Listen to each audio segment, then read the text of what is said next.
केसलवाडा फाटा इसापूर रस्ता 26 लाख रुपयांचा निधी मंजूर, तरीही काँक्रिटीकरण गायब. ग्रामपंचायत व ठेकेदारांच्या भूमिकेवर प्रश्नचिन्ह. भंडारा जिल्ह्यातील लाखनी फाटा तालुक्यातील केसलवाडा फाटा ते इसापूर या महत्त्वाच्या रस्त्यांची अवस्था गेल्या 2 वर्षांपासून अत्यंत दयनीय झाली आहे. हा रस्ता लवकरच पूर्ण दुरुस्त करून काँक्रिटीकरण करण्यात येईल असे आश्वासन मागील दिवाळीच्या काळात ग्रामपंचायतीच्या पदाधिकाऱ्यांनी दिले होते.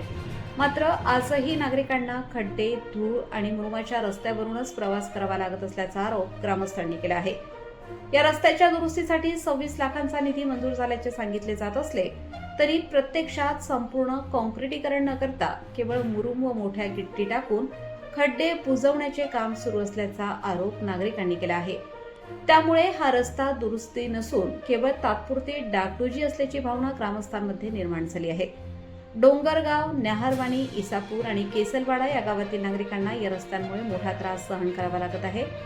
शालेय विद्यार्थी, शेतकरी, रुग्ण आणि दैनंदिन प्रवाशांना जीव मुठीत धरून प्रवास करावा लागत असल्याने संताप वाढत आहे. ग्रामस्थांचा आरोप आहे की वारंवार आश्वासने देऊन ग्रामपंचायत नागरिकांची दिशाभूल करत आहे, तर संबंधित ठेकेदाराकडून दर्जेदार काम न करता केवळ खानापुरती केली जात आहे. त्यामुळे मंजूर निधीचा योग्य वापर झाला का असा प्रश्नही उपस्थित होत आहे. या रस्त्याचे तातडीने दर्जेदार काँक्रिटीकरण करण्यात यावे, अन्यथा तीव्र आंदोलन छेडण्यात येईल असा इशारा परिसरातील ग्रामस्थांनी दिला आहे. संबंधित ठेकेदार व ग्रामपंचायतीने नागरिकांच्या सहनशीलतेचा अंत पाहू नये आणि तातडीने दर्जेदार काम पूर्ण करावे अशी मागणीही करण्यात आली आहे.